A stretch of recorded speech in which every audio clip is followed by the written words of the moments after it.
सत्संग ऐसी जगह, यहां अल्लाह वाहिगुरु गौड़ खुदा रब के बारे में चर्चा होती हो, यहां यह पता चले कि नाम करोड़ों हैं पर वो ताकत एक है, उस एक को पाने का रास्ता मिले, जीते जी गम दुख दर्द चिंता बीमारियों से मुक्ति का रास्ता मिले और बदले में किसी तरह का कोई टैक्स अदा ना करना पड़े, उसी का नाम सच्ची रूहानी सत्संग है। वैसे तो आपको बहुत बार बताया, सत्संग यानी सच का साथ, पर सच ऐसा सच, सच था, सच है, सच रहेगा। हर चीज बदल जाती है, रोजाना सूर्य नक्षत्र ग्रह चंद्रमा धरती में परिवर्तन निश्चित है और वो परिवर्तन हो रहे हैं।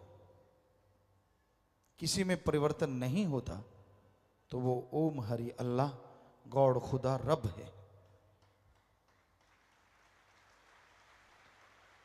उसमें कभी कोई परिवर्तन नहीं आता।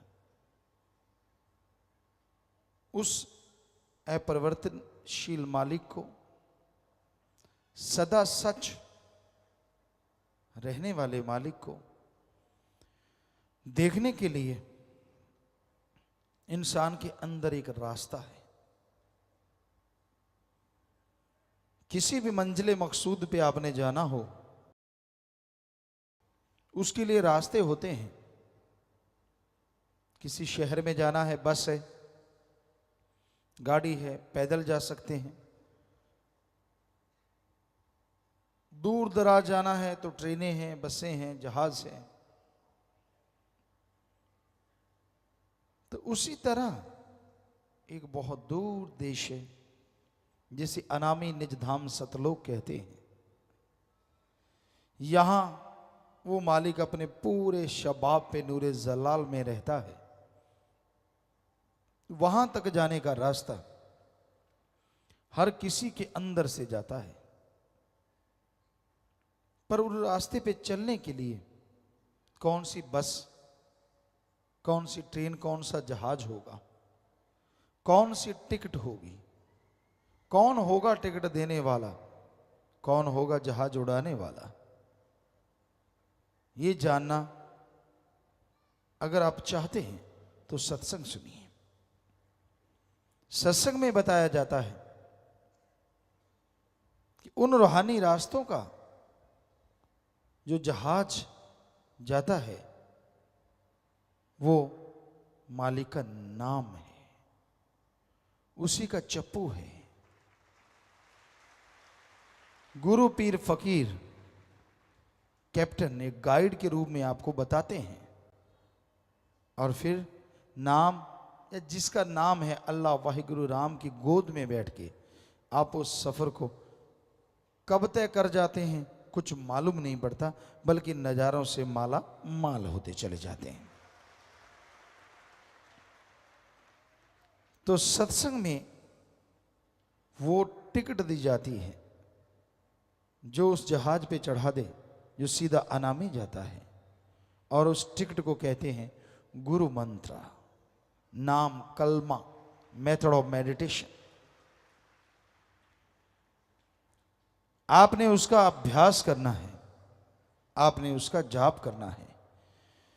और उसकी निशानी क्या है? अगर आप कंटिन्यू लगातार घंटा सुबह शाम 2-3 महीने लगातार उसका जाप करते हैं तो उसकी निशानी यह है कि आप जीते जी गम दुख दर्द चिंताओं से मुक्ति हासिल करने लगेंगे। मरणोपरांत क्या होगा, जीते जी देख पाएंगे। जीता जी आप सुख से जीवन व्यतीत करेंगे और मरणोपरांत आवागमन से मुक्त हो जाएंगे। ऐसी है राम नाम अल्लाह मालिक के नाम में ताकत, पर अगर आप जाप करेंगे तो पाएंगे। आपको बादाम दें, आपको घी दूध, कितने भी मेवे मिष्ठान आपके सामने रख दें, आप खाएंगे नहीं, हजम कैसे होगा और पावर कहां से आएगी? सिर्फ सजदा करने से, धोख मारने से, माथा टेकने से तो वो बादाम या वो घी दूध की ताकत आप हासिल नहीं कर सकते। उसी तरह अल्लाह वाहिगुरु राम का नाम है, जब तक आप उसके नाम को खाते यानी अभ्यास नहीं करते, तब तक तमाम ताकतें आप पे जाहिर नहीं होंगी और आप कंगाल के कंगाल रह जाएंगे। जीते जी माला माल होना है। जिंदगी गुजर रही है और कुछ भरोसा नहीं होता। हर चीज की गारंटी बुनियाद होती है, पर जीवन की क्या बुनियाद?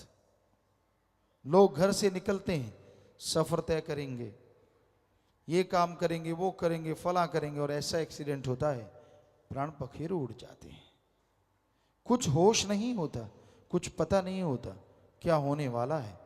सब तमन्नाएं, सब इच्छाएं धरी धराई रह जाती हैं। सो कहने का मतलब, आप किस चीज की वेट कर रहे हैं, इंतजार किस चीज का कर रहे हैं? कब करेंगे आप इबादत, कब करेंगे आप सुमरन? क्या कोई भयानक बीमारी को उड़ीक रहे हैं, या फिर आप अपने कर्मों के बोझ तले दब जाएं तब आप उसको याद करेंगे? क्या सोच रहे हैं आप? क्यों नहीं सुख की जिंदगी में उसे शामिल कर लेते जो हमेशा आपकी जिंदगी को सुखमय रखेगा? और हैरानी यह है, उसको शामिल करने में टैक्स नहीं देना। आज पत्थरों की भी कीमत बेशकीमत, हीरे जवाहरात बेशकीमती हैं, सोना चांदी सब बेशकीमती हैं, कीमत बढ़ रही है। तो क्या ये आपके आने वाले दुखों को हर लेते हैं? थोड़ा बहुत सहारा बनते हैं। आप उन पैसे से सुख के साधन जुटा लेंगे, लेकिन कर्मों की जब मार पड़ती है ना, जितना मर्जी पैसा खर्च कर लो, कई बार बीमारी हटने का नाम नहीं लेती। क्या फायदा हुआ उनका? कितना खर्चा किया, लाखों करोड़ों रुपए हैसियत के अनुसार। पर एक ऐसी रसायन है, ऐसी औषध है, ऐसी दवा है जिस पे एक नया पैसा खर्च नहीं करना, और वो हर बीमारी के लिए रामबाण है, लगेगी ही लगेगी। कोई दवा लगे ना लगे, आदमी सोचता है ऐसी कौन सी दवा है? वही जो आपने ली है या लेना चाहते हैं, राम का नाम, अल्लाह की इबादत, वाहिगुरु की याद, गॉड्स प्रेयर। वो एक ऐसी दवा है, सुबह शाम नियम बना लो और उसको लगातार लेते रहो। दुख आए सुख आए परवाह ना करो, एक दिन ऐसा आएगा सारे दुख जल जाएंगे और आपके जीवन में बहार छा जाएगी। क्योंकि जिसे वो देता है उसे अजमाता है, और अजमाने के बहाने रहमतों के खजाने उसी पे लुटाता है। इसलिए आप घबराइए ना, मन के हाथों मजबूर ना होइए, मन के उतार चढ़ाव में मत पड़ो। मन बड़ी जालिम ताकत है। वैसे तो कहते हैं हवा की रफ्तार बहुत है, और उससे बढ़ के प्रकाश की रफ्तार है, लेकिन मन की रफ्तार इन सबसे ज्यादा है। कब ये आसमान में ले जाए कुछ पता नहीं, और कब पताल में डुबो दे ये भी मालूम नहीं, कुछ पता नहीं चलता। बड़ी गति है इसकी, बड़ी तेज चाल से चलता है ये। आदमी सोचता ही रह जाता है, देखता ही रह जाता है, और ये अपना काम कर जाता है। इसलिए गुरुओं ने लिखा, संतों ने लिखा, मन के मते चलो मत कोई, गुरु कहे करो तुम सोई। ये भव में गोते खलवावे, ये गुरु से बेमुख करवावे। मन ऐसी जालिम ताकत है। इसीलिए तो इस्लाम धर्म में इसे नफ्स शैतान कहा है कि ये भी एक बहुत बड़ा शैतान है जो आदमी के अंदर सोया हुआ शैतान है, पता ही नहीं चलता इसका, कब आपके दिमाग पे हावी हो जाता है, कब आपकी बुद्धि को अपने कंट्रोल में कर लेता है और कब आपको मालिक से दूर करने की प्लानिंग शुरू कर देता है। ऐसे करेंगे, फिर वैसे करेंगे, फिर ये करेंगे, फिर वो करेंगे। ये मन नहीं कहता कि तड़प तड़प के मरेंगे, बस वो बात छुपा लेता है, बाकी सारी तुकबंदी जोड़ देता है। ये मन की चालों को समझो। मन इतना जालिम है, सामने भगवान खड़ा हो तो भी नहीं मानने देगा अगर इसको रोका ना जाए, इसको कंट्रोल ना किया जाए। भगवान कृपा कर दे तो बात अलग है, वरना मन बहुत जालिम और बहुत ढीठ है। आदमी गलती करता है तो मन की वजह से, गलती करके फिर कहता है कि तू तो कभी खुशियां ले ही नहीं सकेगा, हालांकि खुशियां मिल रही होती, ये भी मन की वजह से। तू बुरा कर्म कर ले, ये भी मन की वजह से। भूल जाता है कि अगले बुरे कर्मों की सजा है, और करूंगा तो क्या होगा, मन याद ही नहीं रहने देता। ये कर ले तू, वो कर ले, उल्टे उल्टे काम, उल्टी उल्टी बातें दिलो दिमाग में चलाता रहता है। और आदमी कितने बार जीता है, कितने बार मरता है, इस मन के हथों कोई नहीं जानता। इसलिए मन का सामना करो। आपने नाम ले रखा है, कभी उसका इस्तेमाल भी किया करो। कई कह देते मेरा मन हावी है। अगर मन हावी है तो सच सच बताइए, क्या आप घंटा सुबह शाम कभी सिमरन किया? नहीं किया। आधा घंटा सुबह शाम नहीं। नाम को तो तब काम में लेते हैं जब जरूरत पड़ती है, मौके का हथियार समझ रखा है। जरूरत पड़े तो निकाल लो, वरना दबा रहने दो, यहां दबा है।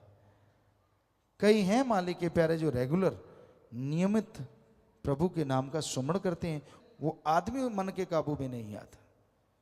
सुमरण में ऐसी शक्ति है, आने वाले भयानक कर्मों को काट देता। मेरे से होता नहीं, ये बात जब आदमी कहता है ना, बड़ा दुख भी लगता है और गुस्सा भी और अजीब लगता है। आपने रफा हज जाना है, उसके लिए आपके पास टाइम है, सुबह सवेरे ही भाग लेते हो लोटा उठा के, क्यों खाया इतना होता है। उसके बाद नाश्ता नहीं मिला, चाय दूध जैसे घरों में होता है, छाछ जो भी आप पीते हैं, वो उसकी तैयारी शुरू होती है। वो ना मिले तो गाड़ियां जुबान पे तड़ाक तड़ाक आती हैं। फिर नहाते हैं, काम धंधा करने जाते हैं, फिर दोपहर का खाते हैं, रात का खाते हैं, सारा दिन कहीं तो पशुओं की तरह चरे ही जाते हैं, चरे ही जाते हैं।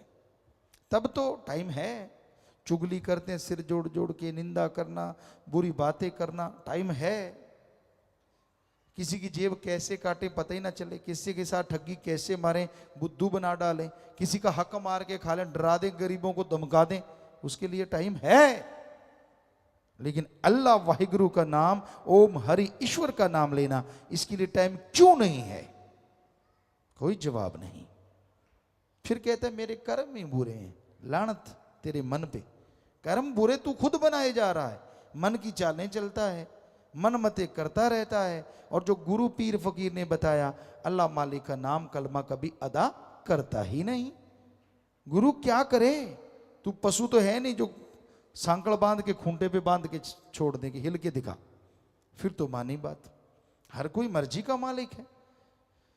कौन किस टाइम क्या कर रहा है कुछ कहा नहीं जा सकता, क्योंकि मन हावी है इस कलयुग में। मन इंद्रियां शैतान का रूप धारण करे बैठी हैं। इंसान पल में बिदक जाता है। पैसा आ गया जेब में, सारे आदमी कीड़े मकोड़े लगने लगते हैं। खूबसूरती आ गई, सारे कुरूप लगने लगते हैं। घमंड आ जाता है, मैं ये मैं वो। ये तो पता नहीं कि आखिर में हाल तो एक जैसा ही होना है। नहीं, किसी को बाल बच्चे ज्यादा हैं, उनका घमंड मेरे सामने कौन बोल सकता है? भूल जाता है रावण के 2.25 लाख थे। इतने तो तेरे क्या कुणबे में नहीं होने जब से जन्म लिया इस धरती पे, उसके अकेले के इतने थे। तो सब कुछ भूल जाता है मन के हाथों मजबूर होके ये इंसान। तो मन से लड़ा करो, नफस शैतान की लगाम कसा करो, और उसके कसने का एकमात्र उपाय सेवा और सुमरन ही है। भक्ति इबादत करो और परमार्थ करो, परहित के लिए जरूर समय निकालो। आप कितने भी गरीब मजबूर हैं, पर इतने नहीं कि आपको रोटी नहीं मिलती। अगर आपको रोटी मिल रही है तो आप परमार्थ भी कर सकते हैं। हो सकता है मालिक उस रोटी में ऐसी बरकत डाल दे कि आप दूसरों को रोटी खिलाने वाले बन जाएं। क्या मालूम, क्या पता किस कर्म के पीछे कौन सा रहमत छुपी पड़ी है, किस कर्म के पीछे क्या कृपा होनी है। आप तो कर्म जोगी बनो, आप मेहनत करने वाले बनो। तो इंसान को कर्म जोगी मेहनत करते रहना चाहिए, सुमरन करते रहना चाहिए, सबका भला मांगना और करते रहना चाहिए, तो मालिक उसका भला जरूर कर देते हैं। किसी को चिंता बाल बच्चों की, किसी को जायदाद की, किसी को तन की, किसी को किसी की चिंता, और जो मालिक और मालिक के औलाद की चिंता करते हैं, मालिक उन्हें रहमो करम से माला माल कर देते हैं, अंदर बाहर से भर देते हैं। मालिक की चिंता कैसे? चिंतन, उसके नाम का चिंतन। जैसे मूसा की आपको बात सुनाया करते हैं, गडरिया कितनी चिंता कर रहा था अल्लाह की। अल्लाह तू बीमार हो, मैं भेड़ बकरियों का दूध पिलाऊं, मैं तेरे पे ऊन की चद्दर उड़ाऊं, मैं तेरे पांव दबाऊं। अब अल्लाह, आप अगर सोचिए अकल वाला कोई ऐसा सोचे, वो सोचे यार ये कैसे, जैसे कैसे हो सकता है ये, अल्लाह कैसे आएंगे, कैसे होगा। मूसा ने भी तो यही सोचा कि ये कैसे संभव है, कैसे आएगा अल्लाह, आएगा तो, यानी उसकी चिंता ही यही थी गडरिए की। सारा टाइम अपने मालिक, अपने अल्लाह, अपने राम, अपने सतगुरु मौला में खोया रहता था। और देखिए आपने सुना है कि मूसा ने जब उसे बुरा भला कहा तो वो अपने बाल नोचता, शरीर के कपड़े फाड़ता, जंगल में भाग गया। अगर मूसा भी रोज इबादत करने वाले थे, वो इबादत पे बैठे कि वो मेरे से बहुत गुनाह हो गया, अंदर एक चोट लगी। कहाँ अल्लाह ताला फौरन रहमो करम बरसा देते थे, और कहाँ कई घंटे बैठने के बाद मात्र आवाज आई कि मूसा तुझे दुनिया में भेजा है मुझसे जोड़ने के लिए, तोड़ने के लिए नहीं। तूने जिस गडरिए का दिल दुखाया है वो मेरा बड़ा अजीज, मेरा बड़ा प्यारा भक्त है। तो मूसा फिर गए। अभी भी कहीं ना कहीं घमंड, और मालिक अपने भक्तों में, पैगंबरों में या किसी भी घमंड नहीं आने देते, खुद ही नहीं आने देते। जाके कहने लगा, वहां देखा, फिर वो हाथ ऐसे किए बैठा है, खून निकल रहा है, बाल उखड़े हुए हैं, और फिर वही बात करे, अल्लाह किसी की सुनना ना, बीमार हो तो मेरे घर में आना, छोटी सी झूंपड़ी है, मेरी भेड़ बकरियां हैं, मैं दूध पिलाऊंगा, पाँव दबाऊंगा, दवाई बनाऊंगा, दिन रात आपकी सेवा करूंगा। मूसा ने हाथ जोड़े, प्रार्थना की, भैया आप मेरी बात सुनो। उसने आंखें खोली, कहने लगा जी क्या है? आप फिर आ गए। कहने लगा मेरे पास अल्लाह ताला आए थे, आप तो उनके बड़े अजीज हैं। कहने लगा मैं तो कुछ भी नहीं हूं भाई। पर वो गडरिया कहने लगा, तू मेरे पीछे क्यों पड़ा है? जिस अल्लाह ताला की तू बात करते तेरे पास आए थे, जब तू मेरे पास है वो तभी गए हैं, वरना वो रहती मेरे पास हैं। सारी खुदी पल में मिट गई। हैं ये क्या है? अब आप सोचेंगे इतना अमीर क्यों नहीं था, भेड़ बकरियां। अल्लाह ताला ना अमीरी देखते हैं ना गरीबी देखते हैं, वो आदमी का दिलो जिगर, दिलो दिमाग देखते हैं। कौन उसके लिए तड़फता है, कौन उसके लिए व्याकुल है, उसकी झोलियां अपने रहमो कर्म से माला माल भर देते हैं, चाहे वो अमीर हो चाहे वो गरीब हो। तो इसलिए आप किसी का बुरा ना सोचें। आप जलते रहते हैं दूसरों को देख देख के। वैसे तो ये जलन हर समाज के हर हिस्से में है। किसी दफ्तर में देख लो आप, किसी स्कूल में देख लो आप, बच्चों में देख लो, टीचर मास्टर लेक्चरारों में देख लो, किसी में देख लो, कहीं जाइए आप, रूहानियत में देख लो। कोई भक्त आगे निकल गया, पीछे दूसरों को पूंछ की तरफ से आग लग जाती। यार ये इतना आगे निकल गया, उसी को भक्ति दे रहे हैं अपनी, उसी का सोच सोच के। कहाँ तो मालिक का सोचना था, सतगुरु मौला का सोचना था, वो मुझे खुशी दे, वो मुझे रहमत ना, उस आदमी का। अच्छा ये आगे निकल गया, ओहो हो, बहुत बुरा हुआ। अब अपना क्या होगा? क्यों, क्या होना है? अल्लाह तो कण कण में, राम तो कण कण में, जर्रे जर्रे में मौजूद है। तूने तेरे वाला जर्रा खाली कर रखा है, तू अपनी भक्ति सारा उसी को दे रहा है जो भक्त आगे निकल रहा है। वो निकल गया, वो हो गया, ये हो गया, वो हो गया, आप उसके मैल धो रहे हो और उसकी जोड़ी में और खुशियां डाल रहे हो, और खुद की जोड़ी फूंक मारने जैसी हुई पड़ी, बिल्कुल खाली। तो इसलिए रूहानियत के रास्ते में किसी को चलता देख के अगर वो रूहानियत में तरक्की करता है, मालिक की खुशियां हासिल करता है, तो शुक्र मनाओ कि वाह मालिक तू धन्य है, ये इसके ही काबिल था और मुझ पे रहमत कर, मैं भी तेरे काबिल बनूं, दैट्स ऑल। लेकिन इसका उल्टा चलता है, ये आगे निकल गया। कई कहते कल दी भूतनी से व्यचद, पंजाबी में एक कहावत कि कल ही जल के भूत बन के आया और पूरे शमशानों में कहता आधा शमशान भूमि मेरी। हम तो कब के पुराने भूत बैठे, बुरा ना मनाना, समझ गए होंगे आप। तो यहाँ रूहानियत में पुराने नए से कोई बात नहीं। अगर आपके अंदर घमंड है, मैं पुराना हूं, मैं ऐसे हूं, मैं वैसे हूं, तो घमंड पल्ले रह जाएगा। और रूहानियत में तो जो झुक गया सो पा गया, जो तन गया सो गवा गया। ये असूल है रूहानियत का, सूफियत का, कि अगर आप दीनता नम्रता रखते हैं तो बेहद खुशियां हासिल कर लेंगे। और अगर आप अहंकार में, घमंड में चूर हैं और हमेशा दूसरों का बुराई सोचते हैं, तो उसका एक ही उपाय है, आप सुमरण किया करो, सेवा पे तन मन धन से पूरा जोर लगाया करो, ताकि आपके अंदर की बुरी आदत खत्म हो जाए। आप दूसरों को आगे बढ़ता देख के, भक्ति करता देख के खुश हो जाएं, ना कि जलन करें। तो इसलिए भाई ये सारे कारनामे मन के हैं। मन ही आदमी को भरमाता है, मन ही आदमी को लड़ाता है, मन ही आदमी को रूहानियत से दूर करता है, मन ही भगवान अल्लाह मालिक की खुशियों के बीच में दीवार खींच देता है। इस मन रूपी दीवार को हटा दीजिए। और हटाना इतना आसान नहीं है, लेकिन असंभव नहीं है, संभव है। बस सुबह शाम नियम बना लो, घंटा सुबह शाम जाप करना ही करना है, परमार्थ सेवा करनी ही करनी है, क्यों किंतु परंतु नहीं, व्यवहार के सच्चे बनना है। यकीन मानिए आपका मन हार जाएगा, आत्मा की जीत होगी। और जब रूह आत्मा जीत जाएगी, कण कण में, जर्रे जर्रे में मालिक सतगुरु बैठा नजर आने लगेगा। फिर परमानंद होगा, फिर वो खुशियां होंगी जिसकी आप कल्पना नहीं कर सकते।